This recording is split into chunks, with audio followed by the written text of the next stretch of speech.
بھلا تم نے اس شخص کو نہیں دیکھا جو اس غرور کے سبب سے کہ اللہ نے اس کو سلطنت بخشی تھی ابراہیم سے اپنے پروردگار کے بارے میں جھگڑنے لگا؟ جب ابراہیم نے کہا میرا پروردگار تو وہ ہے جو زندگی دیتا ہے اور موت دیتا ہے، وہ بولا کہ زندگی اور موت تو میں بھی دے سکتا ہوں۔ ابراہیم نے کہا کہ اللہ تو سورج کو مشرق سے نکالتا ہے، آپ اسے مغرب سے نکال دیجئے۔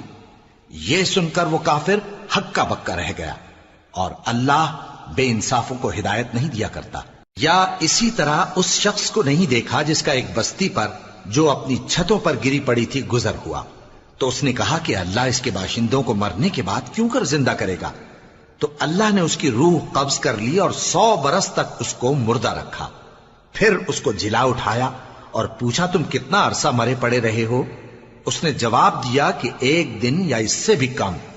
اللہ نے فرمایا نہیں بلکہ 100 برس مرے رہے ہو، اور اپنے کھانے پینے کی چیزوں کو دیکھو کہ اتنی مدت میں مطلق سڑی بسی نہیں، اور اپنے گدھے کو بھی دیکھو جو مرا پڑا ہے۔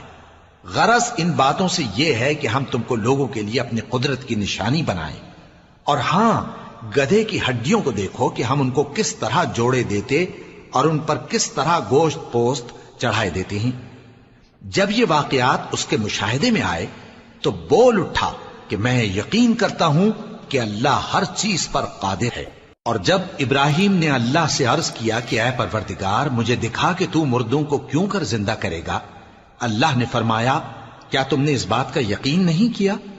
انہوں نے کہا کیوں نہیں، لیکن میں دیکھنا اس لیے چاہتا ہوں کہ میرا دل اطمینان کامل حاصل کر لے۔